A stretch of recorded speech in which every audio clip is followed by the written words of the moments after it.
என்பதை விலைக்கு பேசினார். 1954 என்று சொல்லுகிற பொழுது எனக்கு நினைவு வருகிறது. நான் அப்போதுதான் ஆரம்ப பள்ளியில் காலடி எடுத்து வைக்கிறேன்.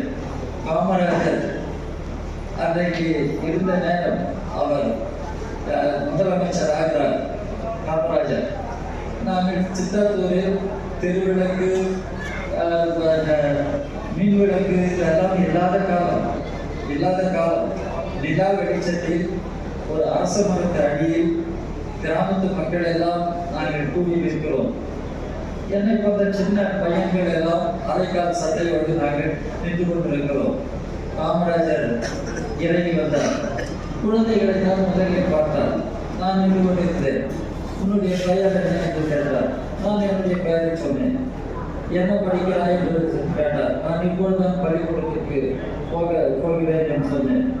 நன்றாக படிக்க வேண்டும் என்று சொல்லிவிட்டு தள்ளிவிட்டு காமராஜ் போனார். அதுதான் காமராஜோடு நான் நேரடியாக பேசிய முதலும் கடைசியுமான பேச்சு. அதுக்கு பின்னர் அவர் பெரிய தலைவர். ஆனாலும் நேரடியாக தொடர்பு கொள்வதற்கு எனக்கு சூழ்நிலை அமையவில்லை. ஆனால் காமராஜர் நன்கு படிக்க வேண்டும் என்று சொன்னார். அது மட்டுமல்லாமல் அவர் அறிமுகப்படுத்திய மத்திய உணவு திட்டத்தில் மத்திய உணவு பெற்றவர் நான். தொலைக்காட்சி பள்ளிக்கூடத்தில் மத்திய உணவு பெற்றவர் நான். ஆரம்ப பள்ளியிலிருந்து உயர்நிலை பள்ளிக்கு போனபொழுது மத்திய உணவு கிடையாது. அதனால் நான் விளையாட்டு துறை கவனமே செலுத்தியதில்லை. ஸ்போர்ட்ஸ் கேம்ஸ் இதில் நான் பங்கு பெற்றதே இல்லை.